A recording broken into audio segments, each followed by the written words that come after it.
वन्दे भक्तजनाश्रयं च वरदं वन्दे शिवं शंकरम्। प्रिय दर्शकों, स्वागत है आप सभी का आपके YouTube चैनल अध्यात्म और ज्योतिष में। मैं हूं देवभूमि ऋषिकेश उत्तराखंड से आप सभी के साथ आचार्य आशीष। आज मैं एक बहुत महत्वपूर्ण विषय पर बात कर रहा हूं। आप बड़े गंभीरता से थोड़ा सा समय निकाल करके इस वीडियो को समझें, क्योंकि मैं बात करने वाला हूं महाशिवरात्रि को लेकर के। बहुत निकट ही हमारी महाशिवरात्रि का पर्व है और महाशिवरात्रि का व्रत कैसे किया जाता है, क्यों करना चाहिए, कब करें, कौन सा मुहूर्त रहेगा, कैसे करें और किन किन कामनाओं के लिए हम किस प्रकार से पूजन करेंगे। खासकर मैं आपको बताने वाला हूं, जिन युवाओं का विवाह में विलंब हो रहा है, विवाह नहीं हो पा रहा है, कहीं ना कहीं आप धन के संकट से जूझ रहे हैं, या फिर अपने शरीर से आप स्वस्थ नहीं हैं, शारीरिक पीड़ा आपको है, मानसिक संताप आपको है, या फिर नौकरी के लिए आप परेशान हो रहे हैं। ऐसे विभिन्न कार्य जो आप भगवान शिव को यहां पर प्रसन्न करने से प्राप्त कर सकते हैं, ऐसी सभी बातों पर मैं यहां पर आपके साथ चर्चा करूंगा इस वीडियो में। आप बने रहें, लास्ट तक वीडियो को देखें और समझें। बीच में स्क्रिप्ट आप करेंगे तो आपको बात समझ में नहीं आएगी और कुछ आपसे छूट जाएगा। सबसे पहले तो हम ये चर्चा करेंगे कि महाशिवरात्रि का व्रत आखिर क्यों मनाया जाता है। यूं तो हमारे यहाँ पुराणांतर बहुत सारी कथाएं हैं जो भगवान की महाशिवरात्रि को जोड़ करके जिनको देखा जाता है। इसमें मैं बात करूं, जो पौराणिक कथाएं हैं, जो प्रचलित कथाएं हैं, शिव महापुराण की कथा है, या फिर अन्य पुराणांतर जो ऐसे धीर गंभीर विषय हैं जो प्रमाणित करते हैं, उसमें यहां पर मैं अगर बताऊं आपको शिवरात्रि मनाने का मुख्य कारण, तो सबसे पहले हम एक प्रमाण एक बिंदु पर पहुंचे तो आज के दिन भगवान शिव का विवाह मां पार्वती के साथ में जब हुआ था, तो उसी रात्रि के उत्सव की जो रात्रि थी वही महाशिवरात्रि के रूप में परिणित हुई। आप सभी जानते हैं कि नारद जी ने जिस समय सती ने अपने देह त्याग कर दिया था और पुनः पार्वती हिमाचल के यहाँ जो हर महीना और हिमाचल के घर में पुत्री पार्वती के रूप में जब इन्होंने जन्म लिया, तो नारद जी ने इन्हें विभिन्न प्रकार से समझाया कि कैसे वो भगवान शिव को प्राप्त करें। मैं यहां पर एक खास बात आपको और भी बताने वाला हूं, क्योंकि जिन बहनों के विवाह में कहीं ना कहीं रुकावट आ रही है, जिन भाइयों की कहीं ना कहीं उम्र ज्यादा हो जा रही है, विवाह में विलंब हो रहा है और विवाह में कहीं ना कहीं कई प्रकार की अड़चने आती हैं, तो मैं आपको उपाय बताऊंगा, आप इस उपाय को करें। और मैं 99% नहीं कहूंगा, ये 100% इसका आप लाभ ले सकते हैं। आप भी बैठे, हम भी बैठे, निश्चित रूप से आप पूर्ण श्रद्धा और भाव के साथ में आप इसको करें, विधि विधान के साथ में करें। मैं आपको विधान भी यहां पर बताऊंगा, तो 100% आपको इसका लाभ भी मिलेगा।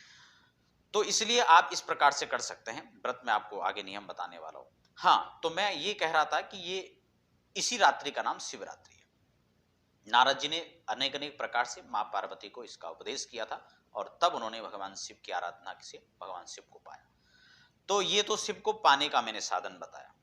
अब हम बात करते हैं कि अगर किसी के साथ में आप ये मान के चलें कि अगर इस प्रकार की दिक्कतें आ रही है तो उन्हें करना क्या है। एक तो आज के दिन आप जो है चारों प्रहर का पूजन आपको करना चाहिए, और विशेषकर मैं अलग अलग चीजों को यहां पर आपको बताऊंगा कि किस प्रकार से आप किन पदार्थों के साथ पूजन करें तो आपको क्या लाभ यहां पर होने वाला है।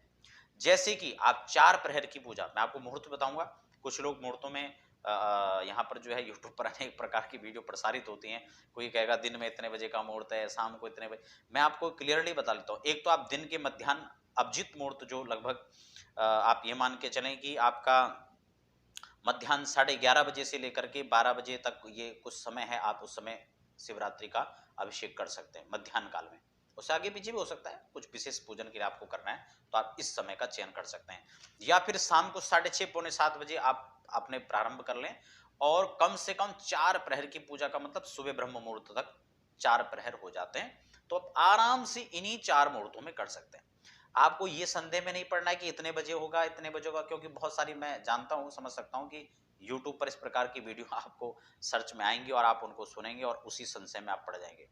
आपको संदेह में नहीं जाना, आपको समाधान की ओर बढ़ना है। मैं हमेशा इस बात को कहता हूँ और आपको इस पर ध्यान भी करना है। तो इसलिए मुहूर्त के ज़्यादा चक्कर में आपको नहीं पड़ना है, ये मैंने आपको मुहूर्त बता दिया है। और स्पेशली कोई आप किसी खास पर्पज़ से किसी, जैसे कि मैंने आपको विवाह के संदर्भ में कहा, ऐसे ही आप अलग-अलग कामनाओं के साथ में किस व्यक्ति को किस प्रकार किन पदार्थों के साथ अभिषेक करना है, मैं उसको भी यहाँ पर ऐड कर रहा हूँ। अगर आप कहीं न कहीं शत्रुओं से परेशान हैं, तो आपको तेल से जो है, सरसों के तेल से अभिषेक करना चाहिए। नमक चमक विधि के साथ में आपको करना चाहिए। सडंग पाठ भी आप कर सकते हैं, लेकिन आप नमक चमक से करें तो ज़्यादा अच्छा है। उसमें कितनी संख्या अलग-अलग, वो भी बहुत विस्तार से है। अगर कोई आप इस प्रकार की जानकारी लेना चाहते हैं, या फिर आप ऐसे वैदिक विद्वानों से खासकर रुद्राभिषेक इत्यादि शिवरात्रि पर करवाना चाहते हैं, या और भी आगे पीछे, तो आप संस्थान के व्हाट्सएप नंबर पर इसके लिए संपर्क कर सकते हैं। व्हाट्सएप पर आप इसके लिए अनुमति प्रदान कर सकते हैं, और आपको भारतवर्ष में कहीं भी आप रहते हैं देश विदेश में, तो आपको वहां पर वैदिक विद्वानों से ये सुविधा आपको प्राप्त करवाई जाएगी। तो आप इस प्रकार से कर सकते हैं। उसके बाद गंगा जल से सुख शांति के लिए, किसी भी मनवांछित फल प्राप्ति के लिए आप गंगा जल से तो कर ही सकते हैं, कोई दिक्कत नहीं। उसके बाद धन वर्षा की बात करें, धन के लिए करें, धन वैभव के लिए करें, लक्ष्मी प्राप्ति के लिए, तो आप गन्ने के रस से कर सकते हैं। यदि आप कहीं ना कहीं शरीर से आप पीड़ित हैं, कहीं ना कहीं स्वास्थ्य का लाभ आपको लेना है, तो आप गिलोय से कर सकते हैं। ताप संताप शारीरिक कहीं ज्वर पीड़ा आपको सता रही है, तो आप अनेक अनेक औषधियों के रस से कर सकते हैं। गुलाब जल हो गया, केवड़ा जल हो गया, आप इससे भी कर सकते हैं। तो मेरा कहने का मतलब, आप अलग अलग चीजों को यहाँ पर कर सकते हैं। कुछ लोगों को संतान की प्राप्ति के लिए अभिषेक करना है, उसकी पूजा आप व्रत कर रहे हैं, तो वो घी से कर सकते हैं। तो ऐसे बहुत सारे तमाम यहाँ पर पदार्थ हैं, जिनको आप अलग अलग रूप में अलग अलग चीजों से आप अभिषेक कर सकते हैं। बहुत विस्तार से यहाँ पर आप इसकी जानकारियां भी ले सकते हैं। तो ये मैंने आपको इसका सामान का तरीका बताया, अभिषेक का तरीका बताया, किन किन पदार्थों से करना है, समय आपको बता दिया। व्रत की बात करें तो व्रत में ये नहीं कि हमने व्रत ले रखा है, दिन भर हम अनावश्यक सामग्रियां इधर उधर से मार्केट से हम व्रत की थाली खा रहे हैं, व्रत का नमकीन खा रहे हैं, ऐसा नहीं।